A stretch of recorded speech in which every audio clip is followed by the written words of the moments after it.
1등 신랑감이라는 걸 너무 믿고 있었다.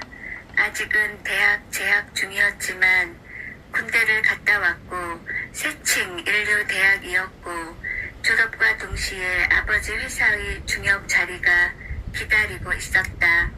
아버지 회사는 몇십 년의 전통을 가진 착실한 중소기업에서 근래에 벼랑간 두각을 나타내 일약 대기업의 서열에 낀 신진 재벌이기 때문에 신진 재벌답지 않게 근거가 든든했다. 그는 또 장남이 아니었고 키는 1m 80에서 5mm가 모자랐다. 체격은 건강하되 배는 나오지 않았고 얼굴은 번듯하고도 귀골스러웠고 학업 성적은 우수했고 고전 음악에서 팝송에 이르기까지 음악에 대해 아는 척을 24시간 계속해도 바닥이 안 날 자신이 있었고 고서화로부터 추상화까지 진짜와 가짜를 가려낼 수 있는 미적 안목이 있었고 취미는 자신의 빨간 스포츠카를 몰고 교회를 달리는 고급스러운 거였다. 그러나 그뿐일까? 그의 이해심 많은 부모는 그가 결혼하는 날로 딴 살림을 내주기 위해 강변에 58평짜리 아파트를 벌써부터 사놓고 그것을 조금씩 꾸미는 걸 취미로 삼고 있었다. 그는 가끔 자기가 신부감이 되어서 자기처럼 완벽한 신랑감이 어디서 나타났다고 할 때 어떻게 할 것인가를 상상한 적이 있다. 우선 의심할 것이다. 가장 비싼 다이아몬드에 가장 정밀한 현미경을 대고 의심하듯이. 그러나 아무리 정밀한 현미경으로도 미세한 하자도 발견 못했을 때 드디어 신부감은 두 손을 들고 항복하리라. 그래서 상철은 모든 여자가 시들했다. 특히 빨간 스포츠카를 몰고 도시를 벗어나 질주할 때 그는 도시의 수없는 명문의 집 아가씨들이 무조건 항복해서 그를 경배하고 있는 것 같은 환상이 들기도 했다. 1등 신랑감답게 그에게 많은 중매가 들어왔다. 아버지나 어머니의 친지들을 통해서도 들어왔고 중매로 업을 삼는 사람들이 상철인에서 부탁한 바도 없건만 명문의 교수의 사진과 이력서를 한 보따리씩 안고 열불 나게 드나들기도 했다. 따라서 맞선도 자주 보았다. 하나같이 조건이 좋은 아가씨들이었다. 화투짝을 맞추듯이 공산에는 공산, 오동에는 오동 외의 것으로 맞추는 건 상상도 할 수 없다는 듯이 이쪽에 갖춘 조건에 걸맞은 신부감만 모아다가 질비하게 늘어놓았다. 하나같이 네 집 딸이라면 알아줄 만한 재벌 아니면 고관의 집 딸이었고 학벌 좋고 나이 어리고 인물 잘나고 옷 잘 입고 국산과 외제를 감별하는 눈이 정확했고 취미도 승마 아니면 골프나 스키쯤으로 고급스러웠다. 흠잡을 거라곤 아무것도 없었다. 그러나 성립되진 않았다. 성립은커녕 한 번의 맞선 이상으로 진행된 적도 없었다. 그는 남보기에 맞선에 이골이 난 사람처럼 보였다. 그러나 실은 맞선이라면 진저리가 났다. 아니, 조건이 완벽한 신부감에 진저리가 났다. 그는 이제 신부의 좋은 조건이 가장 큰 흠으로 보일 만큼 시력이 엉망이 되어 있었다. 그렇다면 신랑으로서의 자기의 완벽한 조건도 어쩌면 최악의 흠일지도 모른다는 생각도 했다. 맞선은 실패를 거듭했다. 신랑이 외모만 훤칠했지 어디가 병신일지도 모른다는 질 나쁜 뒷공론이 중매쟁이들 사이에서 돌 지경에 이르렀다.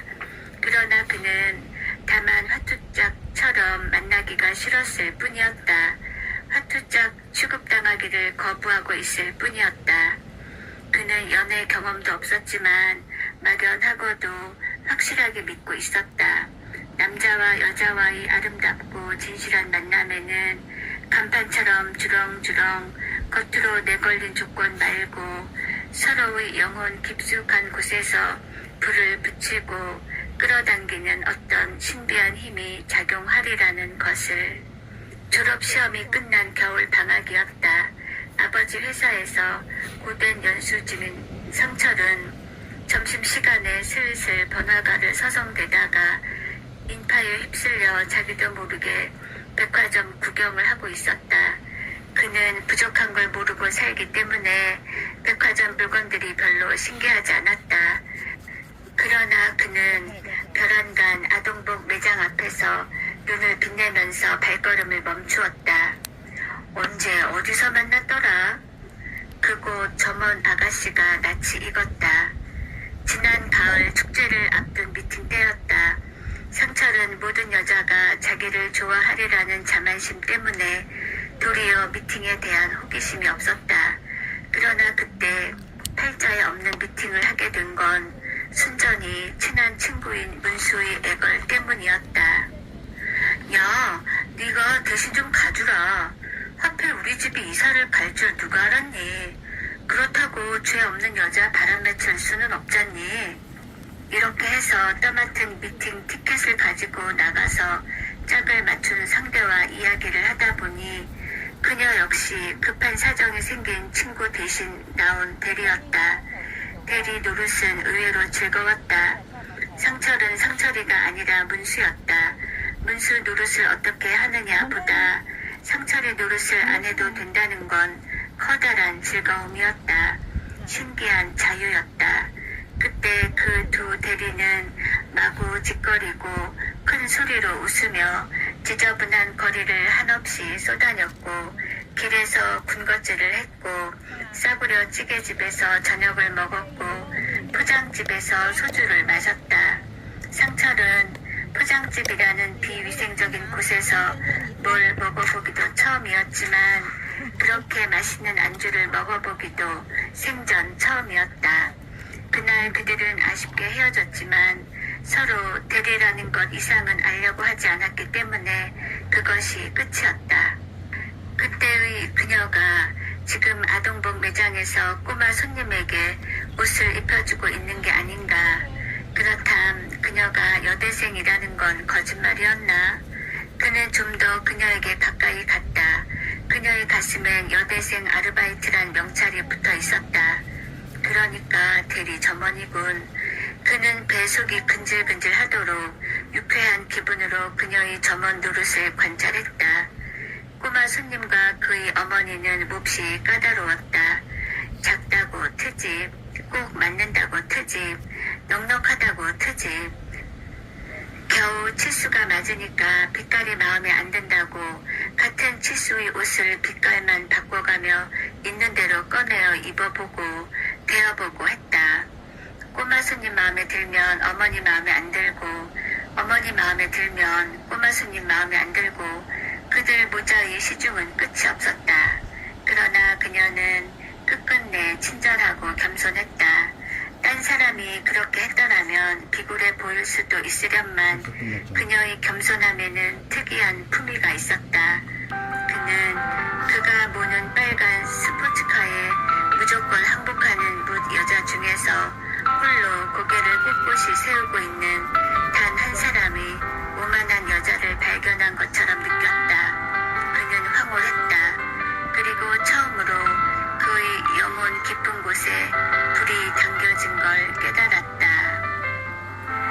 박완서님의 짧은 소설 그때 그 사람이었습니다.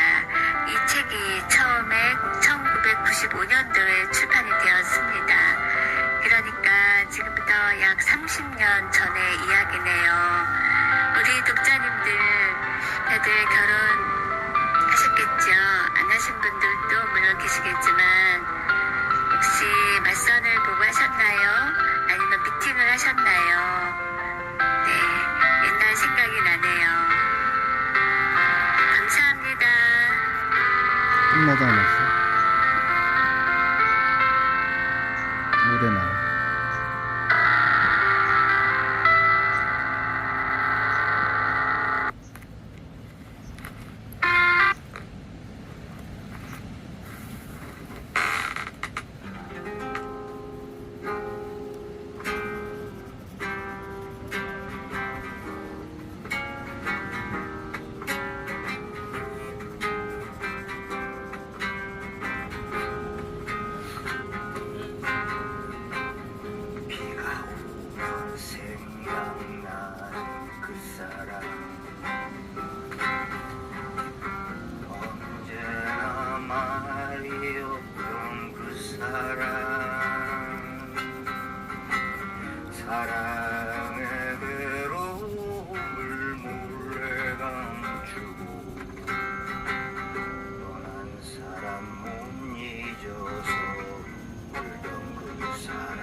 게 뭐냐고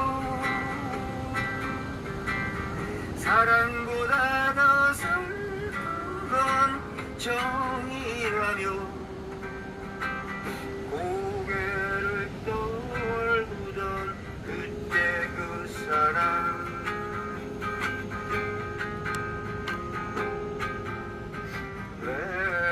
외로운 병실에서 기타를 쳐주고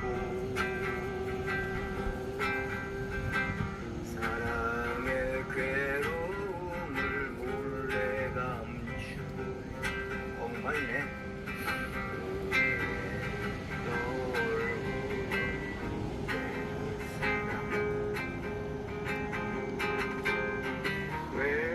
외로운 내 가슴에 살며시 다가와서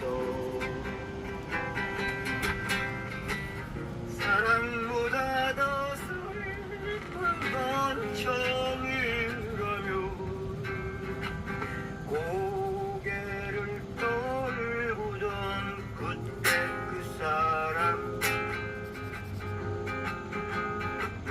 떠난 사람은 잊어서 울던 그 사람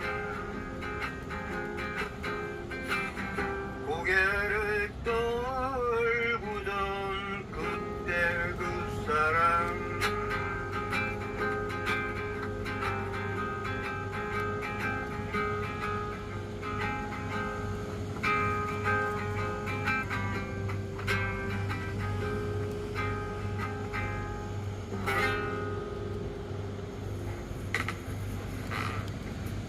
끝났을걸?